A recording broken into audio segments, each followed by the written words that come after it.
Assalamualaikum warahmatullahi wabarakatuh. Halo semuanya, gimana nih kabarnya?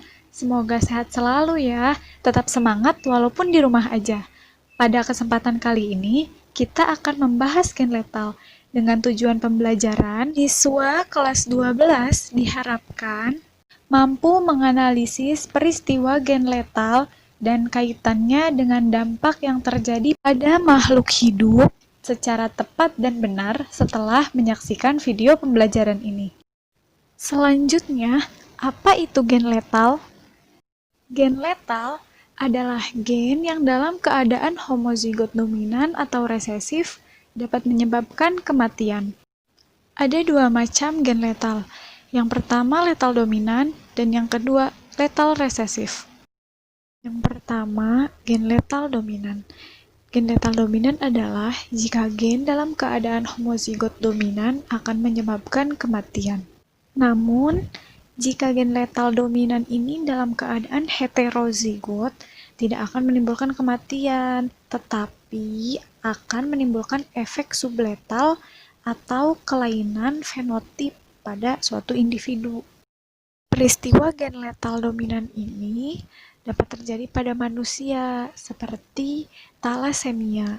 Jika pada hewan itu ada tikus kuning dan ayam redep. Nah, jadi jika gen-gen dominannya bersama-sama, nih homozigot, akan menimbulkan atau menyebabkan kematian pada individu tersebut. Sekarang kita akan membahas tubuh ayam redep atau creeper. Bisa terlihat di mana bahwa sifat-sifat dari ayam creeper ini genotipnya adalah C besar, sedangkan C kecil itu untuk genotip ayam yang normal. C besar di sini menandakan bahwa sifat tersebut adalah dominan daripada C yang kecil, artinya sifat creeper lebih dominan daripada sifat normal. Jadi, jika induk ayam sama-sama resesif atau membawa sifat normal, jika dikawinkan dan mendapat keturunan yang dominan homozigot, maka individu tersebut akan mati. Langsung saja kita ke pembahasan persilangan gen letal dominan pada ayam redep. Jika induk ayam redep heterozigot dikawinkan dengan sesamanya, maka akan dihasilkan keturunan ayam redep, ayam letal, dan ayam normal. Nah, di sini gen C besar sebagai penentu ayam redep dan gen C kecil sebagai penentu ayam normal. Berarti bisa diketahui parentalnya di sini C besar C kecil disilangkan dengan C besar C kecil. Jadi, gamet yang dihasilkan adalah C besar C kecil, C besar C kecil.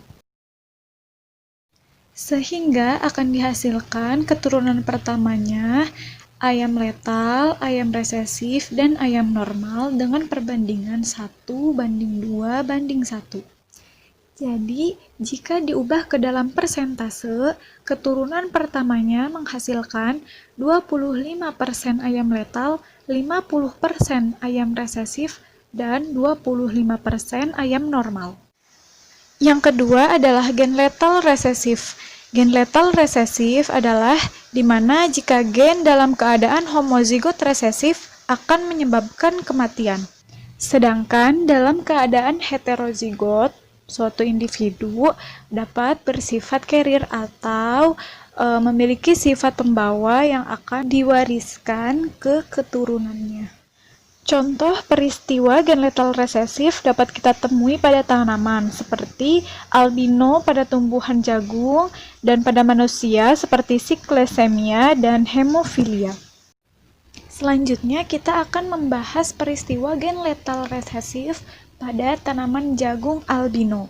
Pada tanaman ini, gen dengan genotip G besar itu sebagai pembentuk klorofil, sedangkan gen dengan genotip G kecil itu tidak terbentuknya klorofil atau pembawa sifat ya. Selanjutnya, mari kita ke pembahasan persilangan gen letal resesif pada tanaman jagung albino. Persilangan antara tanaman jagung berdaun hijau heterozigot dengan sesamanya dapat menghasilkan keturunan karena yang disilangkan adalah dengan sesama, berarti heterozigot dengan heterozigot, sehingga diketahui parentalnya adalah G besar G kecil disilangkan dengan G besar G kecil. Sehingga gametnya adalah G besar G kecil, G besar dengan G kecil. Yang jika disilangkan, maka akan menghasilkan tanaman jagung hijau dan tanaman jagung putih atau albino dengan perbandingan genotipnya 1:2 dan banding 1. Jika dirubah dalam persentase, maka keturunan pertama yang dihasilkan adalah 75% tumbuhan jagung hijau dan 25% tumbuhan jagung albino, di mana tumbuhan jagung albino ini akan mengalami kematian karena kurangnya atau tidak adanya zat klorofil dalam tumbuhan. Baiklah, kita cukupkan materi pembelajaran gen letal kali ini. Semoga bermanfaat ya. Terima kasih telah menyimak dengan sangat baik. Burung Irian, burung cendrawasih, cukup sekian dan terima kasih. Wassalamualaikum warahmatullahi wabarakatuh.